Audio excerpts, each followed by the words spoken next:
পূৰ্ণ বিষয় লৈ এই সংবাদ মেলখন সংকলন কৰিব লৈছোঁ। দুটা কথা ক'ব লৈছোঁ, কিন্তু খুব কম সময়ৰ ভিতৰতে আচলতে ক'ব পৰা কথা নহয় বুলি ক'ম।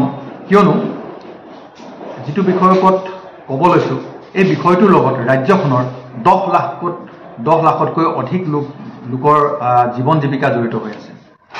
আমি ক'ব বিচাৰিছোঁ, এই ৰাজ্যখনৰ গাহৰি পালনৰ ক্ষেত্ৰখনত বিনিয়োগৰ কাৰণে ৰাজ্য চৰকাৰে এটা থাইলেণ্ডৰ কোম্পানীক নিমন্ত্ৰণ কৰি আনিছে। এই ক্ষেত্ৰখনত বিনিয়োগ কৰিবলৈ তেওঁলোকে মাতি আনিছে। এই বিষয়টোৰ ওপৰত আমি দুআষাৰমান ক'ব বিচাৰিছোঁ।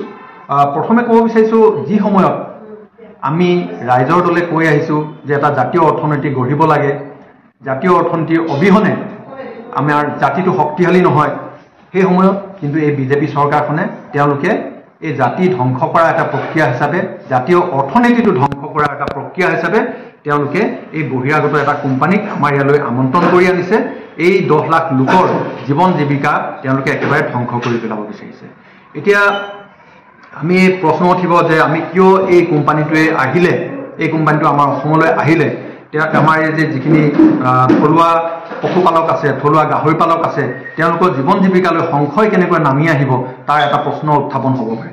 আমি ক'ব বিচাৰিছোঁ, আপোনালোকে নিশ্চয় জানে যে এটা জিঅ' যিটো কোম্পানী আমি মোবাইলত যিটো ব্যৱহাৰ কৰোঁ, জিঅ' বুলি কোম্পানী, এই কোম্পানীটো কিন্তু যেতিয়া বজাৰলৈ প্ৰথম আহিছিলে, যেতিয়া মাৰ্কেটত লঞ্চ কৰিছিলে জিঅ', তেওঁলোকে কিন্তু একেবাৰে ফ্ৰী কৰি দিছিলে। জিঅ' চিমো ফ্ৰীকৈ দিছিলে, বাকী যিটো তাৰ ব্যৱহাৰ, ডাটাৰ পৰা আদি কৰি ফোন কৰা গোটেইখিনি তেওঁলোকে একেবাৰে ফ্ৰী কৰি দিছিলে, বিনামূলীয়া কৰি দিছিলে। এই কোম্পানীটো যেতিয়া অসমলৈ আহিব ব্যৱসায় কৰিবলৈ, তেওঁলোকে কি কৰিব, আমাৰ যিখিনি থলুৱা গাহৰি পালক আছে তেওঁলোকক গাহৰি পোৱালি, গাহৰিৰ দানা, গাহৰি পোৱালিক বা গাহৰিক দিবৰ কাৰণে যিখিনি ঔষধ, এই গোটেইখিনি তেওঁলোকে বিনামূলীয়াকৈ তেওঁলোকে যোগান ধৰিব। আৰু বিনামূলীয়াকৈ যোগান ধৰি তেওঁলোকে চুক্তি কৰি ল'ব যে যেতিয়া গাহৰিটো ডাঙৰ হ'ব, এই গাহৰিটো তেওঁলোকে এই কোম্পানীটোক দিব লাগিব, তাৰ বিনিময়ত তেওঁলোকে কিবা এটা মূল্য দিব। আৰু এনেকৈ কৰি খুব কম সময়ৰ ভিতৰতে 1-2 বছৰমানৰ ভিতৰতে তেওঁলোকে গোটেইখিনি পশুপালকক তেওঁলোকৰ নিজৰ আয়ত্তলৈ আনি নিব। আৰু সেই সময়তে তেতিয়া কি কৰিব, যিটো মাংসৰ যোনটো দৰদাম, মাংসৰ যিটো মূল্য হ'ব লাগে, সেই মূল্যটোৰ নিয়ন্ত্ৰণ এই কোম্পানীটোৱে কৰিবলৈ আৰম্ভ কৰিব। এবাৰ তেওঁলোকৰ হাতলৈ বজাৰখন গুচি যোৱাৰ লগে লগে বাকী যিখিনি আমাৰ পশুপালক থাকি যাব, গাহৰি পালক থাকি যাব, যিখিনি তেওঁলোকৰ লগত চুক্তিত নাথাকে, তেওঁলোকো বাধ্য হ'ব এই কোম্পানীৰ দৰতে মাংস বিক্ৰী কৰিবৰ কাৰণে। গতিকে আমি ক'ব বিচাৰিছোঁ যে যি সময়ত তেওঁলোকে স্বাৱলম্বী হৈ নিজেই উৎপাদন কৰি, নিজেই পালন কৰি গাহৰি মাংসটো বা তেওঁলোকে নিজে দামটো নিৰ্ধাৰণ কৰিছিলে, সেই সময়ত কিন্তু এই কোম্পানীটো অহাৰ লগে লগে তেওঁলোকৰ এই দৰদাম কৰিব পৰা যিটো তেওঁলোকৰ কণ্ট্ৰল থাকিব, নিয়ন্ত্ৰণ থাকিব, বজাৰখনত তেওঁলোকৰ কোনো নিয়ন্ত্ৰণ নাথাকিব। আৰু তেওঁলোক এক প্ৰকাৰ এই কোম্পানীটোৰ বনোৱালৈ পৰিৱৰ্তিত হ'ব। আমাৰ 10 লাখকৈ যিখিনি লোক আছে, পশুপালক আছে, তেওঁলোক এই কোম্পানীটোৰ একেবাৰে বনোৱালৈ পৰিৱৰ্তিত হ'ব। আৰু দ্বিতীয়তে আৰু এটা কথা, এই কোম্পানীটো যে আমাৰ ইয়ালৈ আহিছে, এই কোম্পানীটো ইয়ালৈ আহিছে, তেওঁলোকে বেপাৰ কৰিবলৈ আহিছে। তেওঁলোক ইয়াত কোনো চেৰিটি কৰিবলৈ অহা নাই যে অসমৰ পশুপালকসকল আছে, তেওঁলোকে পশুপালন কৰি আছে, তেওঁলোকক আমি অলপ সহায় কৰি দিওঁ, ইয়াত বহুত নিবনুৱা আছে, এই নিবনুৱা লোকসকলক স্বাৱলম্বী কৰি আমি গঢ়ি তোলোঁ, তেওঁলোকক সহায় কৰোঁ, এনেকুৱা মনোভাৱ লৈতো এই কোম্পানীটো কেতিয়াও ইয়ালৈ অহা নাই। ইষ্ট ইণ্ডিয়া কোম্পানীটো অসমলৈ আহিছিলে, ভাৰতলৈ আহিছিলে, কিন্তু তেওঁলোকে কি কৰিলে, লাহে লাহেকৈ এপদকৈ সকলোবিলাক বস্তু, সকলোবিলাক বজাৰ আমাৰ পৰা তেওঁলোকে দখল কৰি ল'লে। আৰু শেষত তেওঁলোকে কি কৰিলে, বজাৰখনৰ পিছত তেওঁলোকে দেশখনো দখল কৰি ল'লে ইষ্ট ইণ্ডিয়া কোম্পানীটো। এই কোম্পানীটোৱেও ঠিক তেনেকৈ বজাৰখন দখল কৰিব। কিয়নো মই এটা তথ্য দিওঁ আপোনালোকক, একেবাৰে সৰু তথ্য, এইটো 2012 চনৰ দুটা পিয়লৰ তথ্য দিম, মানে এইটো পশুৰ পিয়ল যোনটো হয়, পশুৰ পিয়লৰ মই দুটা তথ্য দিম। 2012 চনৰ যোনটো পশু পিয়ল হৈছিলে, সেই পিয়লটোত আমাৰ অসমত আছিলে গাহৰি, সেই সময়ত আছিলে 16,36,022টা। আৰু এয়া আছিলে সমগ্ৰ ভাৰতৰ 15.89%। আপোনালোকে ভাবক, ভাৰতবৰ্ষৰ 15.89% গাহৰি 2012 চনত অসমত আছিল।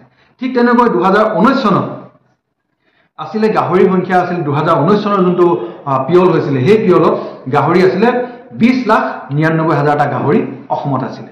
এই 20,99,000টাৰ প্ৰায় 50%, মানে উত্তৰ পূবৰ 50% গাহৰি অসমত আছিলে।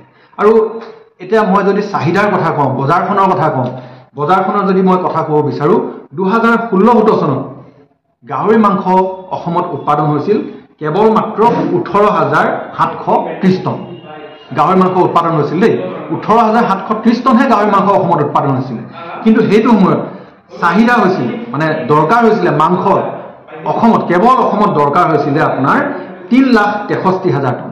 ভাবক আপোনালোকে 3,63,000 ক'ত আৰু 18,730 ক'ত, মানে প্ৰায় 3,16,000 টনৰ এটা ব্যৱধান হৈছিলে। গতিকে এইখন বৃহৎ বজাৰ, আপোনালোকে চিন্তা কৰক, কেৱল অসম দেই দেখা। তাৰ বাহিৰেও অসমৰ লগত লাগি থকা যিখিনি 7খন ৰাজ্য আছে, এই ৰাজ্যকেইখনৰ কথা নকলোঁ। এতিয়া এই বাকী যিখিনি শ্বৰ্টফল হৈছিলে, নাটনি হৈছিলে, সেই নাটনিখিনিক আমি পূৰণ কৰিছিলোঁ বহিৰাজ্যৰ পৰা আমদানি কৰি, পাঞ্জাৱৰ পৰা, হাৰিয়ানাৰ পৰা, আমাৰ দক্ষিণৰ ৰাজ্যকেইখনৰ পৰা মাংসৰ আমদানি কৰি আমি ইয়াৰ চাহিদা পূৰণ কৰিছিলোঁ। মানে আমাৰ বজাৰত যিখিনি দৰকাৰ হৈছিলে অসমত, সেইখিনি আমি তাৰে পূৰণ কৰিছিলোঁ। এতিয়া এই তথ্যখিনিতো এই কোম্পানীটো হাতত নথকাকৈ নাই। তেওঁলোকে দেখিছে যে এখন বৃহৎ বজাৰ আছে অসমত, আৰু এই আমাৰ যিখিনি লোক আছে, আমাৰ যিখিনি আহোম, কছাৰী, ৰাভা, দেউৰী, মিচিং আদি কৰি যিখিনি জনজাতিৰ লোক আছে, এই লোকসকল গাহৰি পালনত একেবাৰে সিদ্ধহস্ত। তেওঁলোকে অতীজৰ পৰা শ বছৰৰ পৰা আদি কৰি শ বছৰ আগৰ পৰাই তেওঁলোকে এই ব্যৱসায়টো কৰি আহিছে, এই কামটো কৰি আহিছে। ঘৰে ঘৰে তেওঁলোকে পশুপালন কৰিছে, গাহৰি পালন কৰিছে। তেওঁলোকক আকৌ নতুনকৈ কোনোবাই শিকাব নালাগে।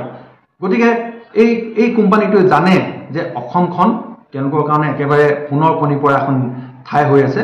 গতিকে তেওঁলোক ইয়ালৈ আহিছে, ইয়াত ব্যৱসায় কৰি ইয়াৰ পৰা মুনাফা কেনেকৈ লুটি নিব পাৰি তেওঁলোকে এইটো চিন্তা কৰিহে আচলতে ইয়ালৈ আহিছে। আৰু যিটো